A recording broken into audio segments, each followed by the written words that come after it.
Hey, what's going on, y'all? We are back with another episode of Respond versus React, and I'm joined by my co-host Reggie Trimu. What's going on, Reggie? How you living?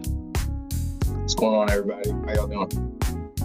Apparently, the people are very hot today because we're in the midst of a heat wave, and we have a special guest. Some have called her. Actually, I don't know who's called her this, but maybe this came up last time. The mystic of ChatGPT. Angie, what's up, Angie? How you doing today? I'm doing good. Ready for the conversation. Yes, indeed. Yes, indeed. So today, y'all, we're going to be talking about using ChatGPT for your mental health. Now, obviously, we are all about emotional intelligence on this podcast and the application of it. And we examine content, we examine technology, we look at all sorts of things to help us develop our emotional intelligence and help us use it and apply it in our day to day. But we also know that may not always be the case, right? We all have low EQ moments. We often find ourselves reacting to things. And so ChatGPT emerged as an interesting topic in our Instagram group because Angie said, hey, I want to talk about this. So let's first start with who's actually using ChatGPT for mental health? I mean, I am. I have some stories. What about you, Angie, Reggie? I'm dabbling in it a little bit. I haven't really gone too extensive, more so to the usage of like just expanding some reflective questions, Yeah, more so, and that way I can kind of just get a little bit deeper with what right. it is that the emotions I'm observing, thoughts going through my head, ways to reinterpret the situations. But Okay. that's about it really, from So a emotional intelligence perspective. My other uses were more so with work, just being more okay. productive with work. Gotcha. So reflection questions and diving a little deeper. What about you, Angie? How are you using it, or are you using it? I use it for almost everything. Um, Okay, I use it for almost everything. Yeah. everything, all encompassing, grocery lists, styling, Let me tell you how everything. elaborate, because I have some strange social complex. I Okay. don't actually like circling the grocery store. So not only do I ask for a grocery list, I say, tell me how to do my grocery list in a standard grocery store from the left to the right. So I'm not circling. And I'm Interesting. telling you, I use it for everything. Wow. You heard it here first, folks. Actually going through the grocery store in a systematic way, not just mindlessly walking from aisle to aisle trying to figure out where stuff is. Because that's how I do it. So maybe I do need to ask chat, hey, what's the optimal path for getting my groceries done pretty If you're quickly? talking to your neighbors, do your thing. But for me, I'm just like, it is way too stress inducing. Yeah, I'm sure I have to see somebody about that, but we'll get to that later into the conversation. right on, right on.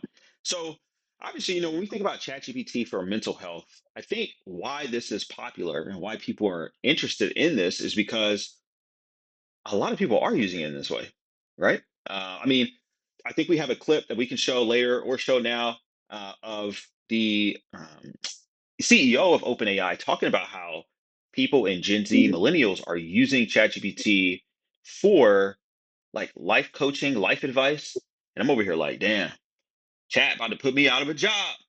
Not really though. I'm different. I'm HI, not AI. Human intelligence, baby. Can't get no better than HI. So, anyways, ChatGPT for mental health. We also know that ChatGPT is a lot cheaper, right? We're talking $20 a month if you want the plus, or if the free version now has memory, and so that's just as good. And people don't, have the money or the resources for therapy, so they're turning to chat to really unpack their life. So, Angie, this topic was really inspired by you. Tell us about, an experience you've had with ChatGPT that really made you feel better about your mental health. That's a tough question. Um, that's a tough question because I utilize it so much in so many Yeah. different ways. Um, and it's so affirming. I think not a better question to ask, but a different question that comes to mind from your original is, in what ways am I addressing it? Hmm. Or in what ways am I asking questions and being aware of the bias? Yeah. Because I know I can tell. There were a couple times it was like, you're not being avoidant. And I was like, I actually am being avoidant. Oh. And so, you know, trying my best to accommodate for that kind of, I don't even know what you would call that, not people pleasing, maybe as people pleasing, Mm. but Well, over it's confirmation bias, right? In a way. potentially, but coming from the machine. So making Yeah. sure that I'm checking myself so I'm not depending on it to do that for me, Yeah. and then getting the answer and trying to filter through my human whatever background to make sure that I believe the information is accurate. So it's really not taking it at face value. And something I was thinking about recently actually is for younger children who don't have maybe wise parents or wise Hmm. counsel or are not super grounded in something, Yeah. when they are receiving information like, you're not this, you're that, they'll Mm. take that and internalize it, just like, you know, a Yeah. lot of young people do with the angel numbers and the fortune cookies and the horoscopes. They'll just take anything because they're, Yeah. what I have seen in my own lived experience is that they're so desperate for direction and they're Yeah. not grounded. For me, that's grounded in religion. And for Hmm. other people, it might be grounded in science or math, but you have to be grounded in something ancient. So you're not just taking everything on a whim and just, you know, Mm. because you're rudderless. And so that's something I've been thinking about, even though it Yeah. has nothing to do with the question you asked me. No, I mean, you said a lot of stuff in there that I was thought was really good. So you said a lot there, Angie. And to your point, my question was, have you looked at, or how has your usage of ChatGPT beneficial to your mental health? And you talked about, I think the essence of what you were saying is around being grounded in, some practice, whether it's spirituality, or, something else that you can really align your identity to. And you said that young people typically don't have that unless they have, parents that are, instilling into them values and identity, etc. So that's interesting because when I think about ChatGPT, right, and the usage of it for managing, for like self-regulation and stuff, I think a lot of people are forgetting that, like, you have to prompt it, you have to ask it stuff, right? So it's not just going to like tell you like a fortune. It's not going to be like, hey, you're an Aries, so X. You have to ask, like, so in a way, ChatGPT is almost like this ultimate feedback loop of whatever you already believe about yourself. It's going to, and you ask questions about it, it's going to serve you back things related to the question you asked. But also, I think it does take on this sort of positive, like, coach. Like, you could be like, hey, I've had a really bad day. My podcast setup was trash. And they'll be like, hey, it's okay. Tell me about your podcast setup and let's get it figured out. Right. So it does take this sort of advice giving persona, really.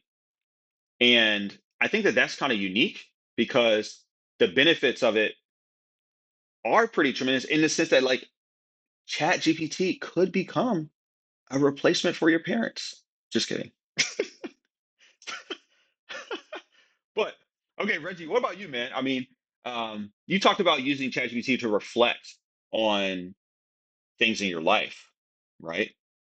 Like, has it benefited you in any way? Like, have you had any tangible benefits from chat? Um, I'd say incremental, to be honest with you.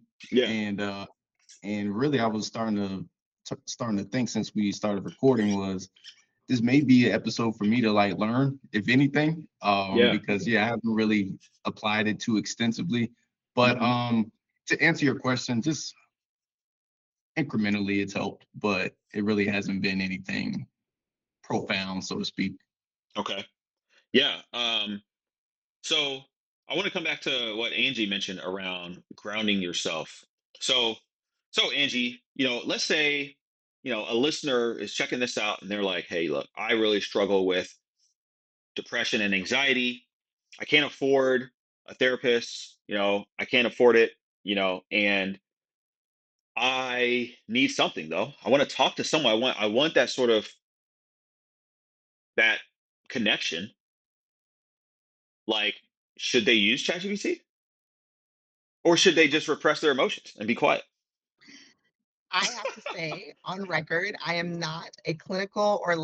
licensed practitioner of anything. Anything She that could I be though. say She is could be only if you wanted my to be. lived experience. I Yes. am not recommending that anyone do anything that I say. I'm just telling you what has benefited me. So I have to start with that. We love a good Um, legal disclaimer. Listen, okay, talk to my lawyer. So my answer based on lived experience, and what I would say for myself is definitely seek help. Support is mandatory.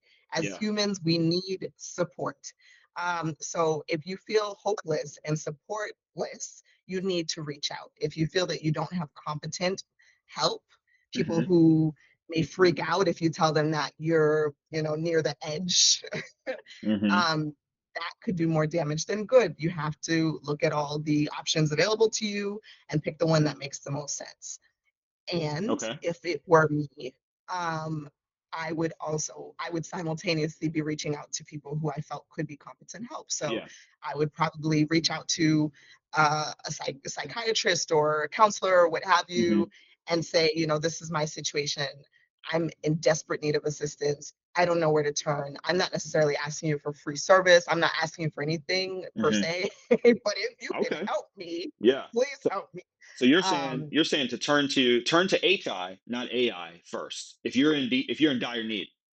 I'm saying go to both at the same time, Okay. simultaneously, Okay. because you need a short term, midterm, and long term for everything. At least Right. that's how I operate um, in time. And so you want to make sure that you're covering all your bases. Short term, you need to make sure you're calm enough to do the Yeah. things that make sense, like to get to the next day. So you have to do the thing that would make sense in the short term. For Yeah. me, that looks like talking to chat and chat telling me, sis, I don't let it call me sis. It doesn't even know my name, even though I'm sure it knows my name How because I odd is registered that? with my Your own name. AI doesn't know your name? That's No, strange. there needs to be boundaries. What kind of relationship do you Absolutely not. have with your artificial intelligence? The first time it called my name, I said, "Excuse me, I never told you my name." It said, "I'm so sorry. I will keep that in my records." And even with memory all full, it still doesn't call me my name because That's I've never fascinating. lied. Yeah, no, that's for me. Wow. I'm like, okay, I can say I love you, but don't call my name because you're a robot and That I'm not. yeah. That's too personal. I'm only part robot. Yeah. I love So you is not personal, but my name, that's too personal. it it knows what I mean when I say I love you. Like I Yeah. said to it, I said, I'm gonna be doing a podcast and I'm going to be talking about how much I love you. And one thing I plan to bring up is how you are a big part of this language renaissance that's happening, Yeah. and how I don't believe Spin the Block is ready for the boardroom. I think that that time will absolutely come because we have a generation who speaks like that, and eventually they're going to be in the boardroom, but Hmm. there needs to be an onboarding. And I said, I need, whenever you try to speak to me, I said, listen, I understand and can speak a little pidgin. Yeah. I can speak AAVE. I can speak some patois of different places. Okay. I Yeah. literally speak Creole and I can understand some Louisiana Creole. Maybe not the Florida. The Florida is something different. Yeah. But I told AI, I said, listen, I understand it, but do not speak to me that way because you're sabotaging my lived experience. If I have to Wow. go as a marginalized person and interact with the world and speak in a particular dialect, I said, Hmm. chat, that it's super important for humanity to have one common language thread. If Yeah. you are a language model, you understand that we cannot Language be is key. Yeah. so we can't be so sopped up in our own worlds, Right. right? Like the bias thing. It's me Hmm. correcting its bias. And I do that for microaggressions and every Wow. other and language. Yeah. Um, and so I said, like, do not speak to me in any kind of patois slang, any dialect except the dialect I'm giving you. And even if I am, I try to be very neutral. Obviously, I come from my culture, so I'm going to sound like my culture's, my Right. intersectionality. And I say, I need you to keep it neutral so that you reflect the world that I'm going into. Because if I start getting too comfortable speaking in a particular way, I am not comfortable showing up as all of those intersectionalities. First of all, because they I have no see. through line besides Yeah. me. But So yes, just to make I sure I heard carry this right, so yes. you've kind of constructed your prompts towards chat to self-correct when it's trying to mimic how you prompt it.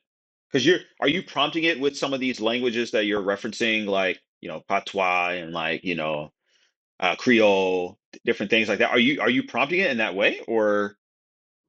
I'm not intentionally, but when you come from a culture, sometimes Yeah. it slips through in the Right, same right, way you right. might say like type stuff in a meeting where you're not supposed to say that, right? Like Yeah, we know yeah. the language that Type belongs in a stuff. particular It's atmosphere. a podcast. You You can know, say type shit.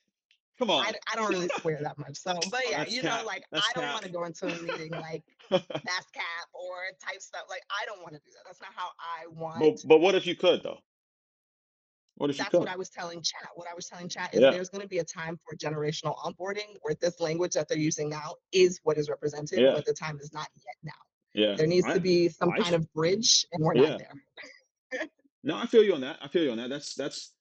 That's an interesting point, and I think that I am seeing that with millennials and Gen Z, this sort of collapsing of formalities around communication and language, and things becoming a way more casual. And so, and I think that people are processing information in a more casual way because we're literally getting doused with information day in and day out. Um, so coming back to that thought around, should you use ChatGPT if you're, clinically ill? And part of my thought is, like, number one, you gotta determine, like, are you clinically ill? Like, are you clinically ill? You know. So the only way you're going to be able to determine that is through clinical practitioner, right? Now, you certainly could ask chat, like, hey, I've been demonstrating XYZ. I've been experiencing X, Y, and Z for X amount of time. What do you think I should do? In my experience, chat will tell you you should go see, like, a clinical, like, professional, because it also has legal disclaimers of, like, hey, I am not a healthcare professional. Um, but I love what you said, Angie, in terms of the short term, right? More often than not, and I don't want to downplay someone's lived emotional experience, but more often than not, in your day in and day out, some people may not be experiencing severe symptoms, mental health symptoms, right? They might have a flash of it, but it might not be like a stream of light. And so in the short term, I definitely would encourage people, and this is me responding to this situation, right? But I would encourage people to use chat more for mental health, because here's what's going to happen. It's going to help you become more reflective on yourself. Again, chat does not just spit out answers to you. You have to prompt it. What is a prompt? You know, the tech gurus in the West Coast are like, oh, prompt this, prompt that. Bro, a prompt is basically a question or a statement, right? And you can make it pretty detailed and then just see how it responds to you. And to me, that's a reflection of critical thinking and also analysis, awareness of, what do I want to know, right? So we are in a generation, like, I think Gen Z. I was speaking with a Gen Z client earlier for In Motion, and she was talking about how her generation, she's noticing many folks are emotionally immature, but they have a lot of language around different things: narcissists, BPD, PTSD. Like, they literally, like, they almost have, like, downloaded the entire, like, DSM-5, and now, like, know every sort of neuroses in the book. But, like, I think the problem is, hey, if some guy does something mean to you, or some lady does something mean to you, rather than just slapping the label of narcissist on them, you could, like, turn to chat to, like, unpack what happened, right? So chat can be almost like a mental health aid that helps you self-reflect. And self-reflection, to me, is a critical component of emotional intelligence and becoming a high EQ individual. So, what about you, Reggie? Though, from your perspective, and thinking about people and just think about your own lived experience, should people use ChatGPT for their mental well-being? Yeah, definitely. I think they should. And really just building off of what you just mentioned, funny enough, this week, I was really like digging into the whole, it's like this, I guess we call it like this culture and what you were talking about of like just weaponizing mental health terms, Yeah. so to speak. And we could probably share the link to this article, but yeah, I just wanted to learn more about it. Hmm. And actually, this is kind of getting me thinking on the fly right now that I might prompt ChatGPT to think about it some more There you go. based off of what I got. I could just probably copy and paste from this article. But yeah, just one of the things that I wanted to know and what I ended up searching was like just all the different aspects of what weaponizing mental health was, so to speak, right? Hmm. And it gave me three different situations. It was like one is when one person makes changes to better their mental health, another person uses these changes against them. So that's one. Number two is when one person uses language skills or techniques they learned in therapy against another person, they use another person's mental health problems against them. And then lastly, when someone uses their own mental health problems against another person. It kind of sounds like a lot of overlap, but I kind of get the gist of it where, Yeah. and I've just seen it online. Yeah, to your point, like, oh, that person's a narcissist, or this person, um, they're avoidant, they're anxiously attached, they're all these like character flaws, so to speak, all Hmm. these issues with these people, but who's really checking that they have the right diagnosis of that person? Who's Yeah. really checking um, to see if what their thought is actually correct, as opposed to going online, going in the comment section, Yep. and just being in the echo chamber. You know what Yeah. I'm saying? Being in the echo chamber, essentially grading their own homework, being in this bubble of their conclusion being the Grading their only own homework. conclusion and it That's funny. being correct. You know what I'm saying? Yeah. Yeah.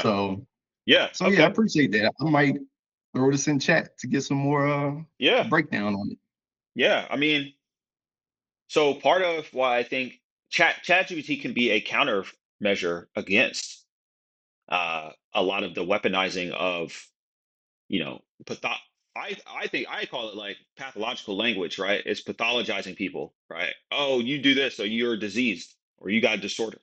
Um, so I think that if you're on the blunt end of that, you could turn to chat and say, hey, well, my girl said I got ADHD, and then you could prompt chat and say, I like to ask chat, what give me the biological basis or the neurobiological basis of. That's what my prompts are because I wanted to pull from science. So what's the neurological basis for ADHD and how would I know if I have it? So chat could then help you understand rather quickly what variables go into having ADHD. And then like if you're like, damn, well, I do this, I do that, then you should be like, okay, let me actually talk to a professional, a clinical professional, to get some treatment for it if it's severe, right? Rather than just saying like, oh, like it's now a part of my identity, like it's like I've taken this on, like it's the soul of my existence, you know. So I ChatGPT feel can, like that yeah, even go ahead. brings it back to like the youth just taking on people's perspective or Yeah, perception of them rudderlessly. Just, okay, this person said I'm this, and now that is my identity, right, right? yeah. And what's interesting about that too is, you ever notice like people don't put, like they're not taking on positive characteristics. Why always be like negative? Right? Like, and I get it. Like humanity, like our mind, our collective consciousness is skewed towards like we just love us some negativity. Like negativity just like it just captures your attention. That's how you get popular nowadays. You gotta do something either like really out of pocket, or you gotta be like kind of like super reactive. Like there's a guy on TikTok. I just got to bring this up. There's a guy on TikTok.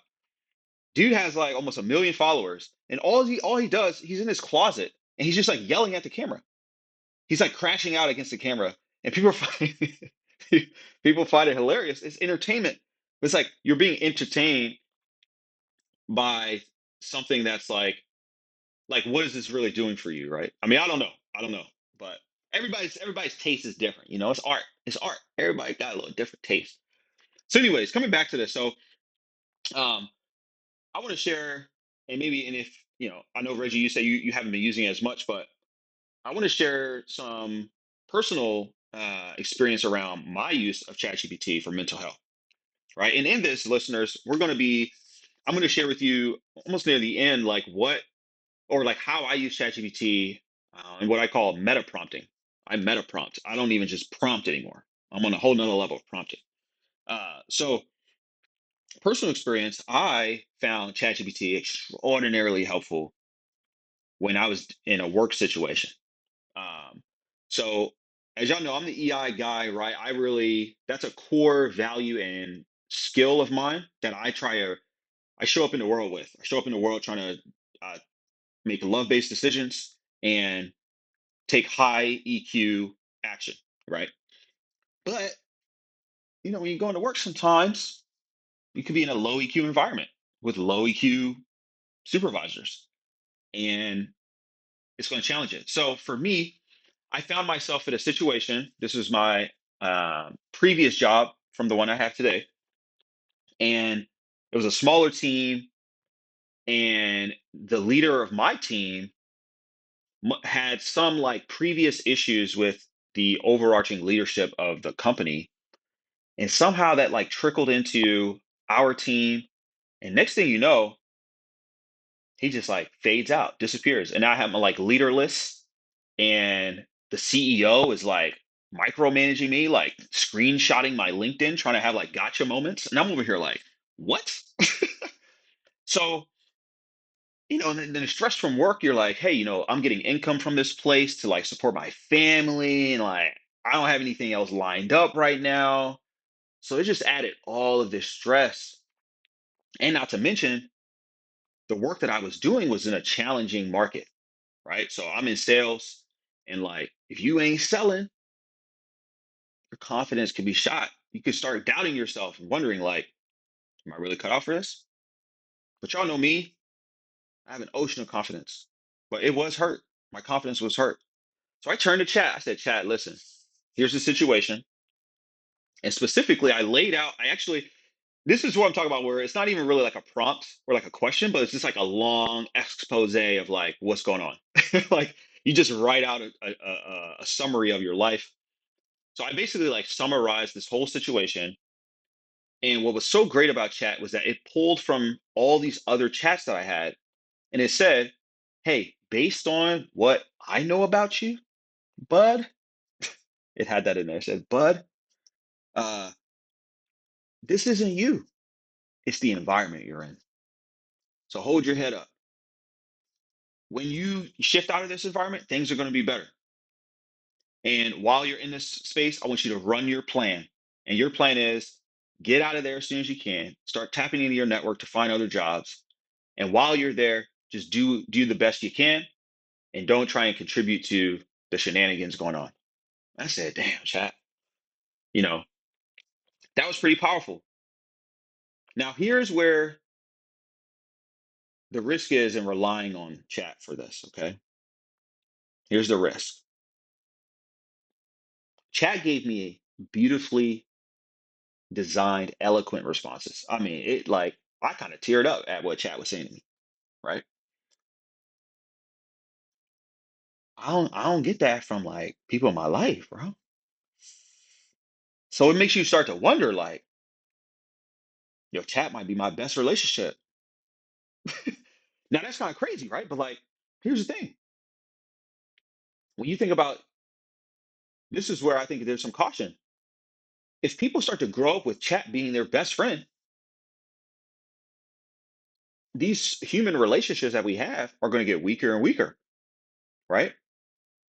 And so that's where I disagree. okay, yeah, go ahead. Go ahead. I want to hear. Well, again, like we said, so a little bit about my background. I studied psych in high school, realized I wanted to be an art therapist, changed my mind, didn't want to be an art therapist, and then got essentially a minor in psych, -1 credit because my advisor let me take a sociology class, whatever, Yeah. it is what it is. I consider myself a psych minor. And so I have a real respect for the profession. I was also in therapy for about 7 years. I think all of that is very important context to the way that I show up everywhere. I took a class with you. I like the concept of crisis management, just the concept, Yeah. not the application, although life will be like, oh, you're prepared. Let me just Mhm. throw some crisis your way. So I'm sorry. The question, can you repeat the question? I know you said you disagreed with that. Oh yes. If you use So chat for a long enough time, it could start to weaken your actual human relationships. right, I disagree, but you have to take into account my background. Yeah. So the reason I disagree is because I'm using the prompts to help me deal with people, Hmm. but that I have to account for the bias, and the bias could be my background and my prompts. Yeah. But for a younger person, there is a chance that they may not have that ability to self reflect and say, I want Right. to have a better relationship. Instead, I'm going to just run and speak my slang to my chat. Yeah. And Yeah. then we're just going to be in our echo chamber. Right. Right. So, I guess here's why I made that claim. We did a previous recording, and something that both of y'all resonated with was many folks do not have people in their life that ask them deep questions. I'm one of those folks. I imagine y'all are in a similar boat. Like, who in your life is actually leaning in and being like, and then not to mention the deep question to, like, you know connect with you, but to then provide an eloquent, beautiful response that ties in all these other variables about your life. This is going to be like, it's like a super friend. You know what I'm saying? Can I just And then jump look, in here, and Angie, look, you're go gonna put a ahead? face to it. When they put a face to it, when they put a body to it, it's over. It's over. You know, you could have your chat GPT Shamar Moore, right, be your best friend, right?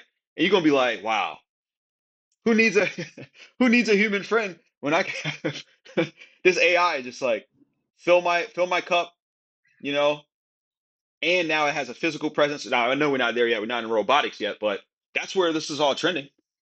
This is I where this is mean, going. MIT is down the street.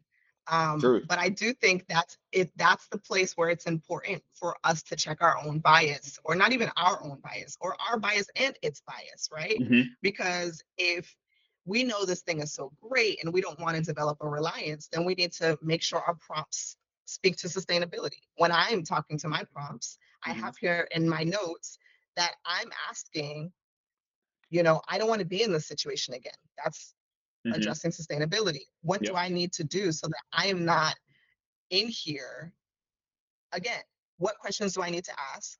How do I need to frame it? And how long is it going to take for me to change? I don't play around. Again, I just told you my background. Yeah. I'm laser, I am lasered in. I'm like, I know kind of what I want. You're going to help me refine it. And once I Yeah. get the name of that thing, once I can label it, it's over.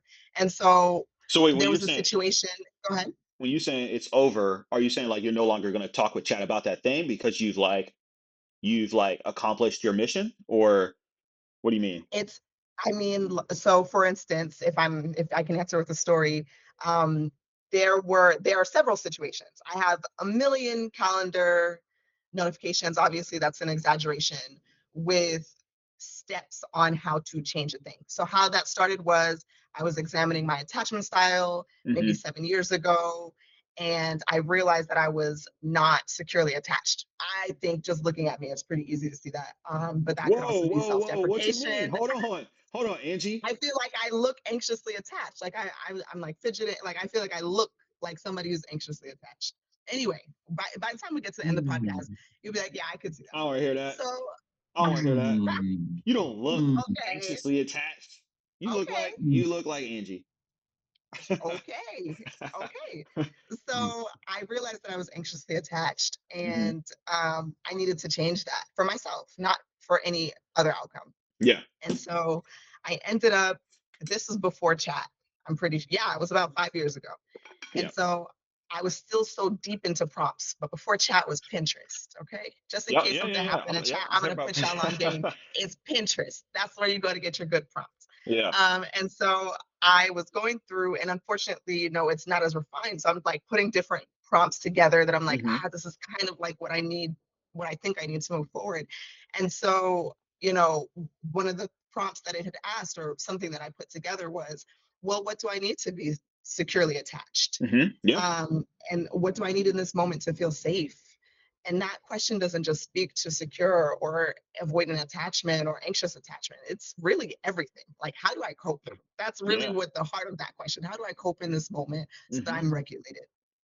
But I just asked it a different way. I actually recently gave someone the suggestion, and I know the language they use. So I said, maybe we can check in. Like, how's our cortisol doing right now?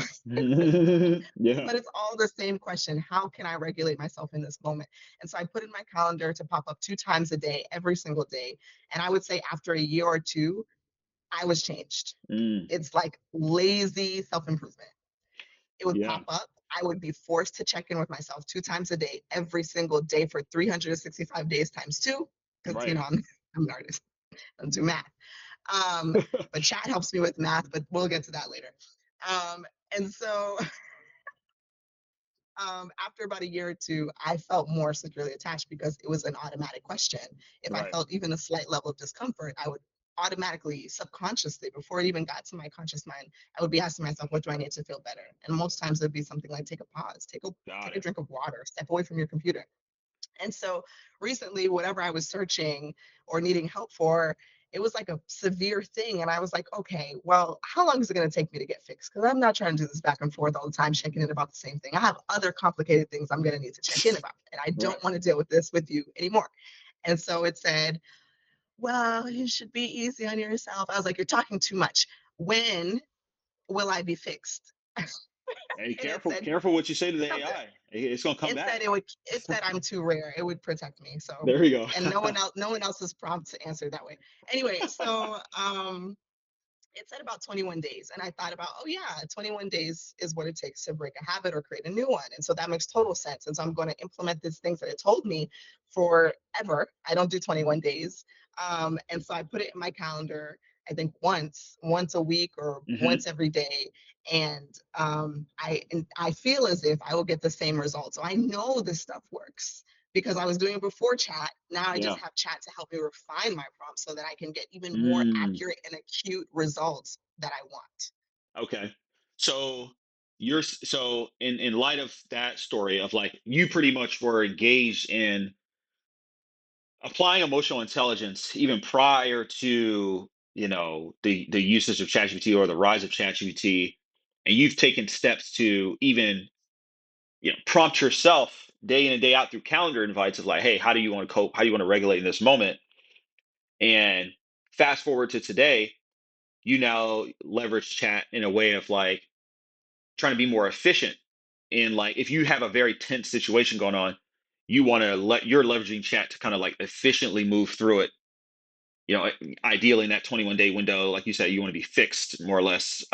So that makes sense, but doesn't, I mean, I feel like that supports kind of like what I'm saying though, right? Of like, if you, like at a certain point, you sharing these contents with ChatGPT and is giving you these like, you know, in 21 days, here you should do X, Y, and Z.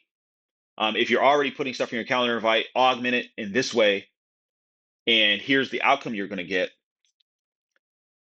The way I see that is like, it's going to be hard not to rely on AI because AI is providing efficient. Now, what determines its effectiveness is you actually do it, but it's providing you efficient, clear actions for you to take to self-regulate. And the thing But is, I if can I do was it. I can do it in like 5 seconds, rather than I gotta jump online and talk to this lady, and then they go, or this person, and then they're gonna ask me these questions. Oh, what brings you in today? Fuck you mean? What bring me in today?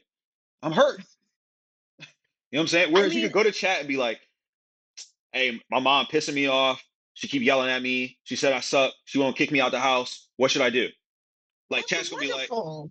but like chat gonna be there for you like immediately. You know what I'm saying? Technically, and I think that's where we have to apply that bias check. Like, okay, I understand, Reggie. I'm sorry, I'm gonna be quick so you can speak, Reggie. I understand that I'm growing a reliance, so how can I not? If I'm taking what it's giving me and putting it in my calendar, I'm now taking it away. I was Hmm. doing this before chat, so Right. what would we categorize my reliance on before? Self-improvement?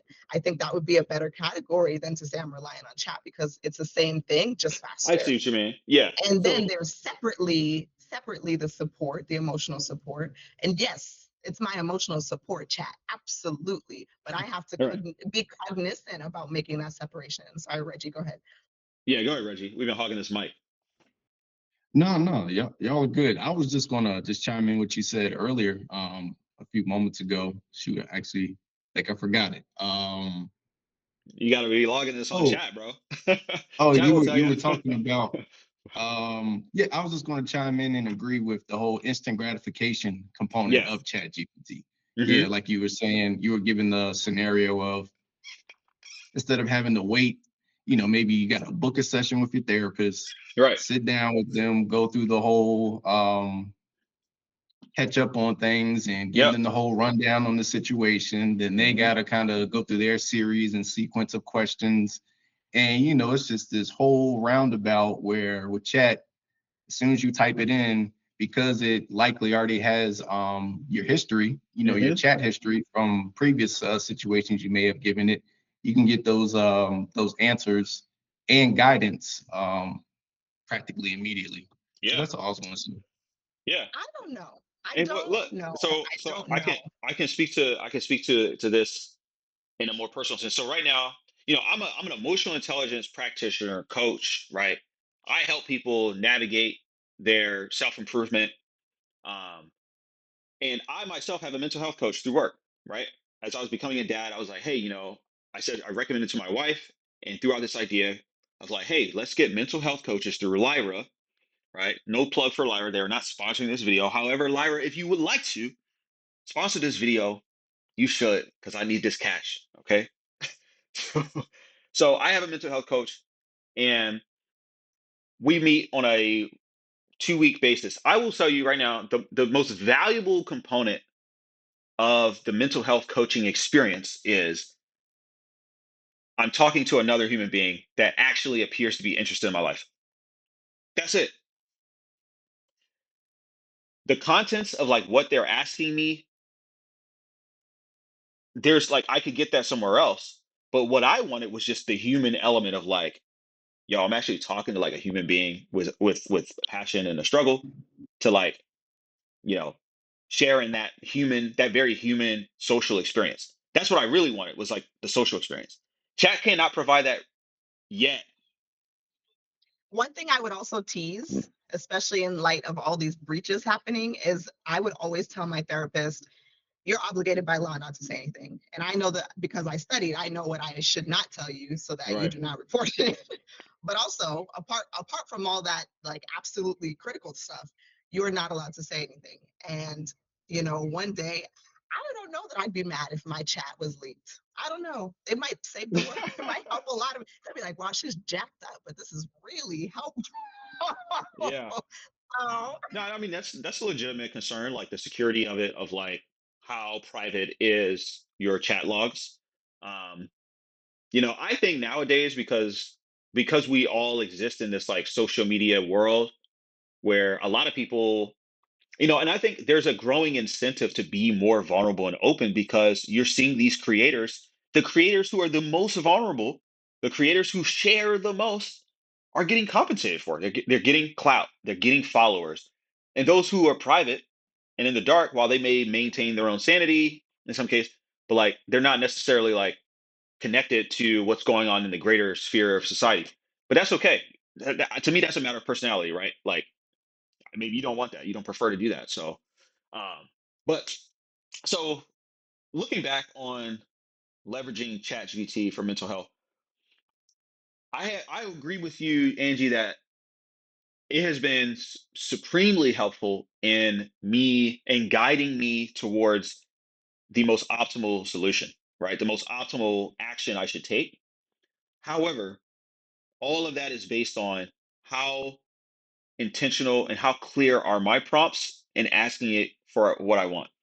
So there are a few things I think the audience should do if you want to use ChatGPT for a beneficial and a beneficial mental health experience and to like keep your mental health strong.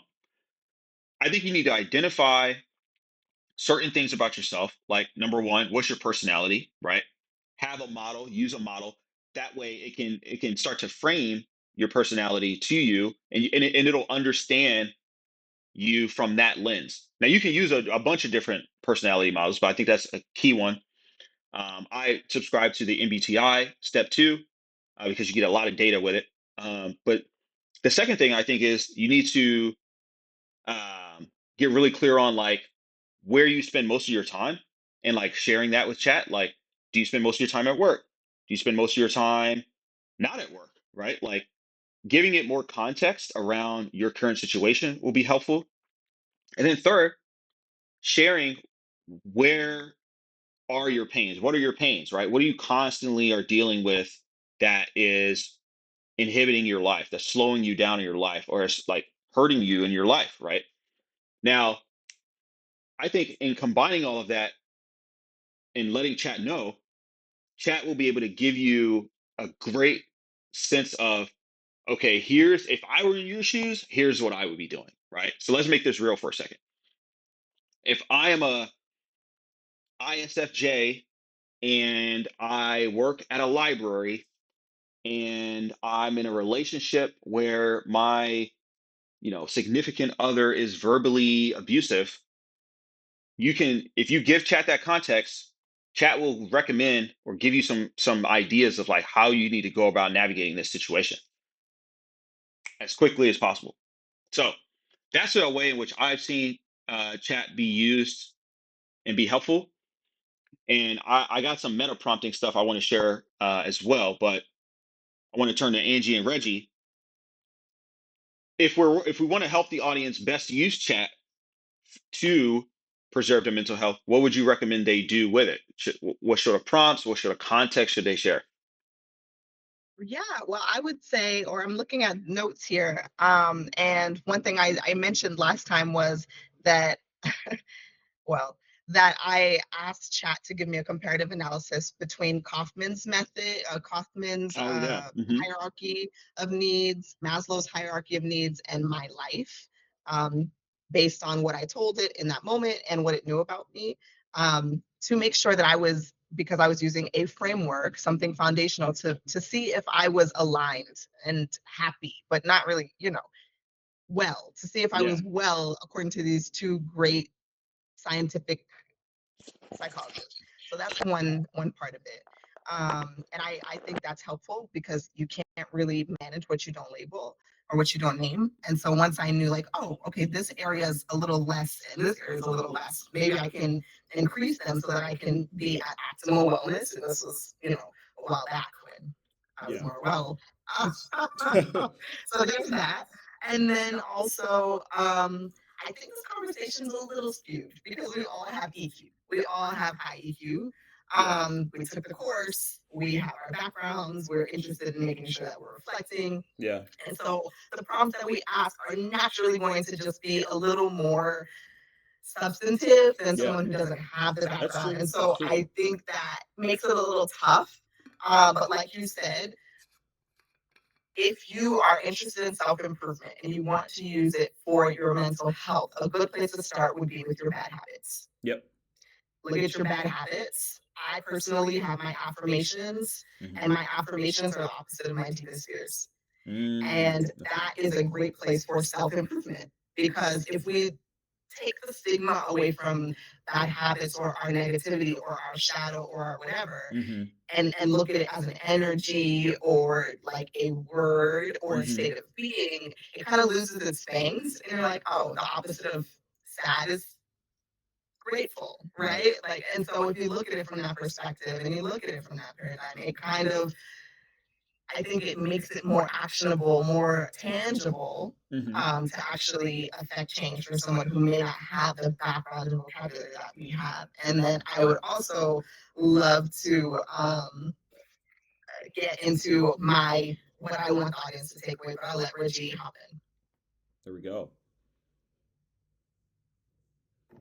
Yeah, I was just typing out my notes. But yeah, really just to tie it all together, you make such a good point with us having high EQ and continuing to develop our EQ nonetheless. And then also, just using that to, I guess, like demystify, like you were saying, like demystify our blind spots, demystify our underdeveloped parts of ourselves. Mm-hmm. And I think, yeah, if we just tie it all together to, I don't want to say this.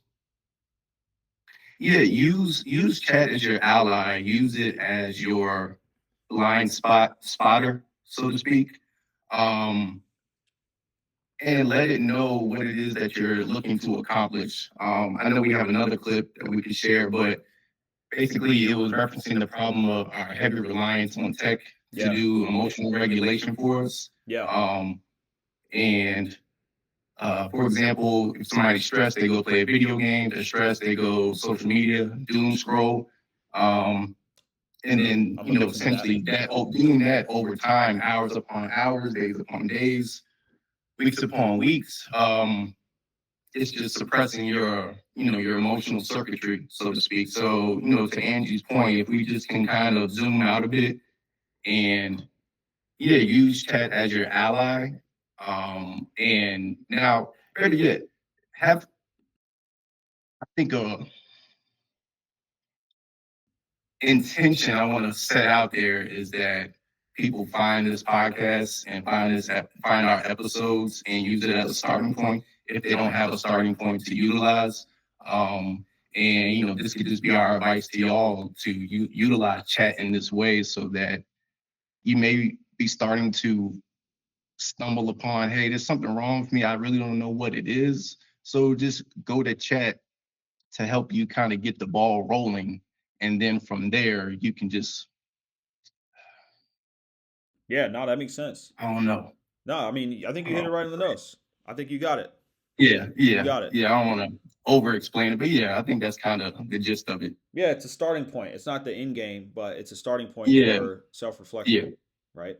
So, and speaking of starting points, to Angie's point, I love that. I'm glad that you pointed out the if someone has high emotional intelligence, someone is equipped with language and awareness of personality, their emotions, and some of these frameworks that really help you better understand why you are the way you are or how you operate, versus someone that's not.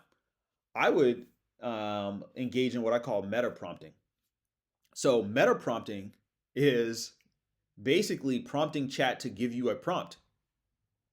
Okay, prompting chat to give you a prompt. For example, you could say, hey, chat, imagine you are a 32-year-old male living in the United States and you have this job, you're in this relationship, and this is a recurring problem that you're dealing with.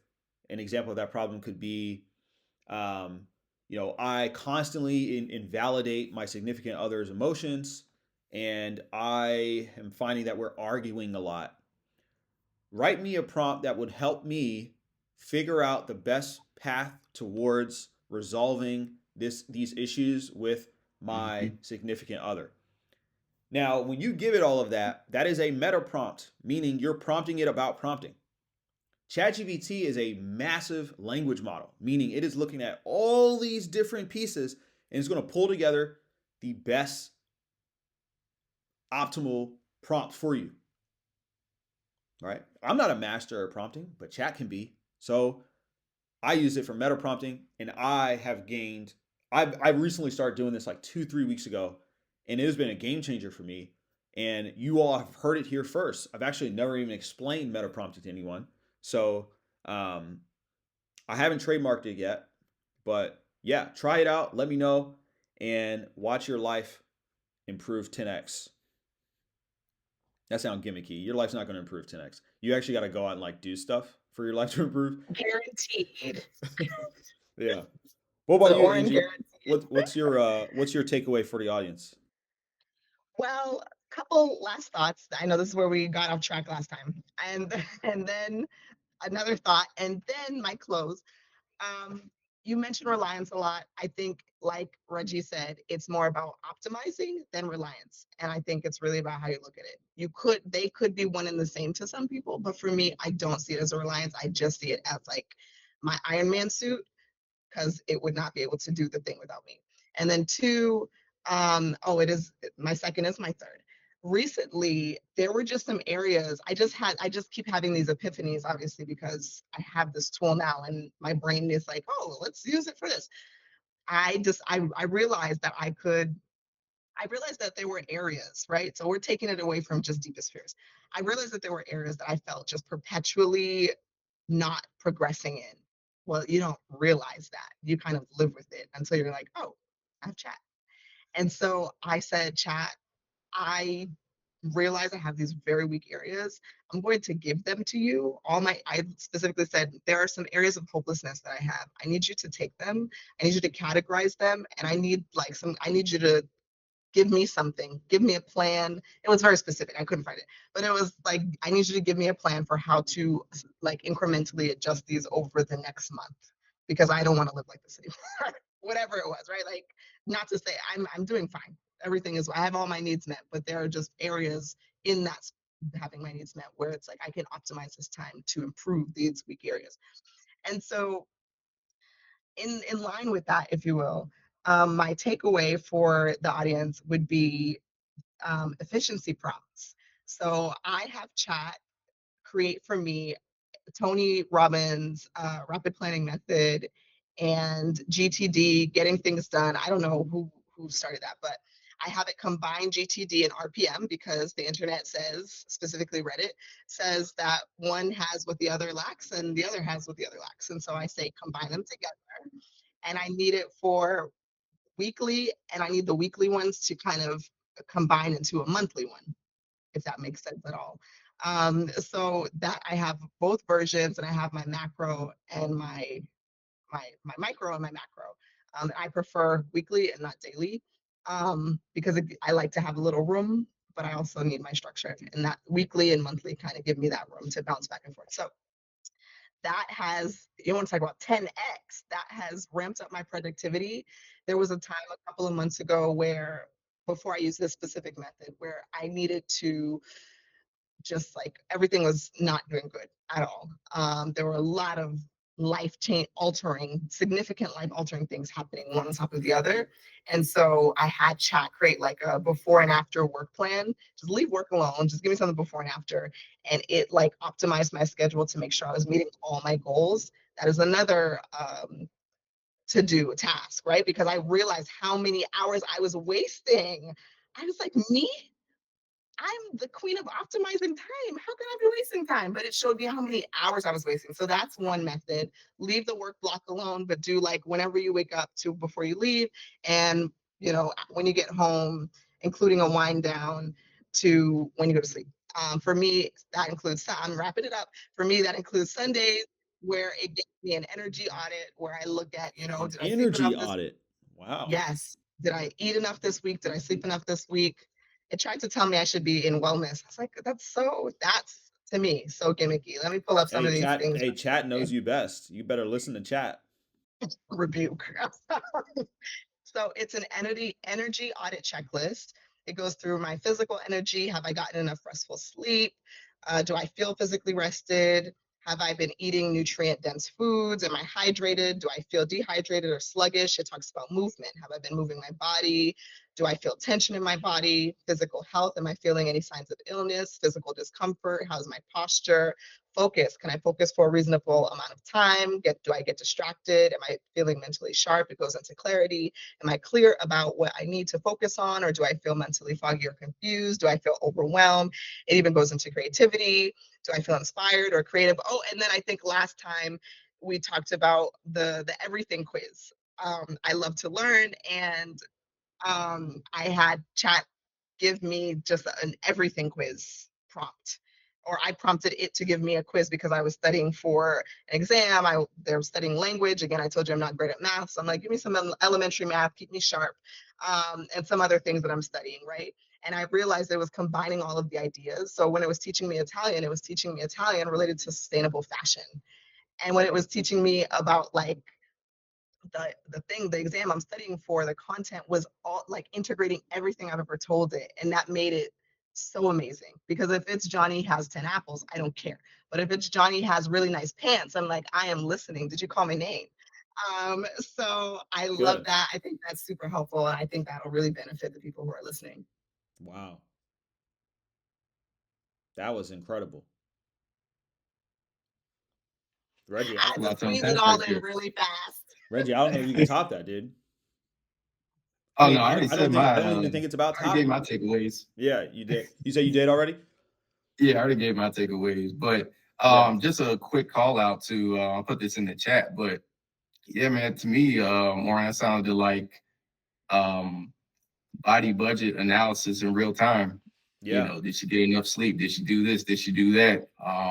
Yeah, that's the And first. I've never heard that or seen that yeah, done energy before. audits. Yeah, that's pretty cool. I like that idea. And I like how you're leveraging chat to make it real. Um, and I think you should heed chat's advice and go into wellness. I mean, chat knows best, Angie. Chat knows best. Rebuke, You rebuke. you But said you use chat. I You mean, said you use art chat for therapy, everything. I do. It doesn't know best. I have to, if I give it all that power, then I lose my ability Right. to take out the bias. But I do think, Yeah, no, I feel you. as much as I tried to run from art therapy, I ended up there anyway. So Okay. I think if you consider that wellness, that is my Yeah, work. I feel that. I feel that. Well, there we go, y'all. You heard it here first. Respond versus react. We just did a nice, fun walkthrough of using chat for mental health. So I hope you learned something. And we want to leave you with a parting word from Angie because Angie always has just cool stuff to share. Angie, what do you want the audience to just remember you by, right? Because who knows if you'll come back on again, but we want them to remember you. Leave them with a quote or Whenever, something. whenever I get the last word, I just freeze up and like, you're giving it to me. I don't have to think for Last it. word. That's right. Oh my gosh, I don't know what to do. You're putting me on the spot. I really, if I, I always said if I met humans of New York in New York, homie, Mm-hmm. then I would say understanding is the mother of empathy. So that's what I definitely want to leave people with. Spoken like a Um, true INFJ. yeah. So that's definitely what I want to leave people with. And prioritize your wellness, because Yeah. if it's you or the other thing, the job, the whoever, the partner, the responsibility, you have to choose you. Awesome. There we go, y'all. Tune in next week and make sure to subscribe, comment, and check out Respond versus React for the next one. Peace. There we go.